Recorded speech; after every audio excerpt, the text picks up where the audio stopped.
ఎవరి పేరు భరతమాతకు గర్వకారణమో, ఎవరి పేరు వింటే భారతీయుల ఒళ్ళు పులకరిస్తుందో, ఎవరి పేరు గుండె ధైర్యానికి ఆత్మవిశ్వాసానికి ప్రతిరూపమో, ఆ గర్జించే సింహం ఎవరో మీకు తెలుసా? జిజియాబాయి పుత్రుడు వద్దు అని మహాదేవుణ్ణి ఎందుకు కోరుకుందో మీకు తెలుసా? ఛత్రపతి శివాజీ మహారాజు భవానీ మాత భక్తుడు ఎలా అయ్యాడో మీకు తెలుసా? అయితే ఈ వీడియోను చివరి వరకు చూడండి. మరోసారి శివాజీ మహారాజుని మనస్ఫూర్తిగా గుర్తు చేసుకుందాం. మన దౌర్భాగ్యం ఏమిటో మన చరిత్ర పుస్తకాలు మొఘల్ సామ్రాజ్య దురాక్రమాలను, దుర్మార్గాన్ని దాచిపెట్టి మొఘల్స్ పరాక్రమవంతులంటూ డప్పు కొడుతుంది. షాహాజీ జిజియాబాయి దంపతులకు చాలా కాలం సంతానం లేదు.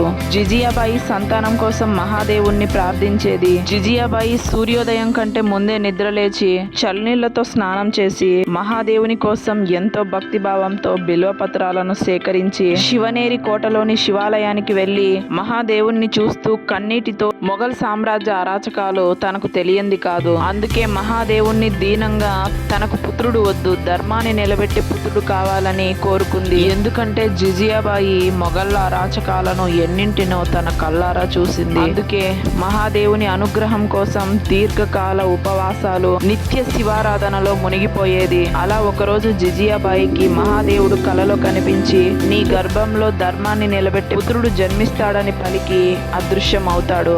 మొఘళ్ళ అరాచకాలు తారాస్థాయికి చేరుతున్నాయి. ఎటు చూసిన హిందువుల పైన దాడి, ఎంతో పురాతన గుళ్లను ధ్వంసం చేస్తున్నారు. అప్పుడే ఒక సింహం జిజియాబాయికి శివాజ్ఞతో జన్మించింది. జిజియాబాయి శివుడి పేరు మీదుగా తన పుత్రుడికి శివాజీ అని పేరు పెట్టుకుంది. జిజియాబాయి శివాజీకి తన చిన్నతనం నుండే రామాయణం, మహాభారతం వంటి ఎన్నో పురాణాలను బోధిస్తూ మొదటి గురువుగా మారింది. అంతేకాదు శివాజీకి శివుడి పైన, భవానీ మాత పైన భక్తిని అలవాటు చేస్తూ అన్యాయానికి ఎదురు నిలబడాలని, ధర్మస్థాపనకి యుద్ధం చేయాలని, స్త్రీల పట్ల గౌరవంతో మెలగాలని ఇలాంటి ఎన్నో విషయాలను బోధిస్తూ శివాజీని పెంచి పెద్దవాడిని చేస్తుంది.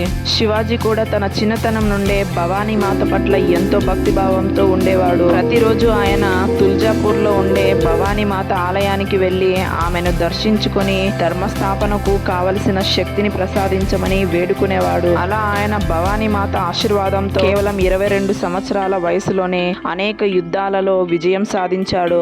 శివాజీ పౌరుష పరాక్రమాలకు ఎంతో సైన్యము, ఆయుధాలు ఉన్న మొఘల్ సామ్రాజ్యం వణికిపోయేది. అలా ఒకరోజు బీర్జాపూర్ సుల్తానులతో కూడా యుద్ధం చేయాల్సి వచ్చింది. మరాఠా సైన్యం చాలా తక్కువగా ఉంది.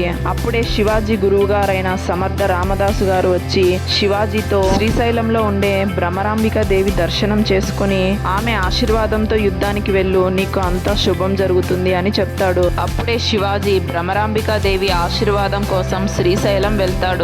ఎంతో పవిత్రమైన శక్తి పుణ్యక్షేత్రం. ఆ ప్రశాంతమైన గుడిలో తనను తాను మర్చిపోయి అక్కడ ధ్యానంలో ఉండగా ఏదో తెలియని శక్తి తనలో ప్రవేశిస్తుంది. శివాజీ ఒక్కసారిగా కళ్ళు తెరిచి చూస్తే సాక్షాత్తు ఆ భ్రమరాంబికా దేవి మోకాళ్లపై కూర్చొని అమ్మకు నమస్కరించాడు. ఆ భ్రమరాంబికా దేవి శివాజీని ఆశీర్వదించి ఒక ఖడ్గాన్ని ప్రసాదిస్తూ, ఈ ఖడ్గంతో నీవు చేసే ధర్మయుద్ధం విజయం నిన్ను వరించుగాక అని దీవించి ఖడ్గాన్ని శివాజీకి ఇస్తుంది. ఆ తర్వాత ఆ ఖడ్గంతోనే అనేక యుద్ధాలు చేసి సనాతన ధర్మ స్థాపన చేశాడు. శివాజీ ధర్మపరుడు కాబట్టి సాక్షాత్తు భ్రమరాంబికా దేవి దర్శన భాగ్యం కలిగింది. జై భవానీ మాత అని కామెంట్ చేసి వీడియోని లైక్ చేసి ఇలాంటి మరెంతో ఆధ్యాత్మిక సమాచారం కోసం ఛానల్ని సబ్స్క్రైబ్ చేసి పెట్టుకోండి.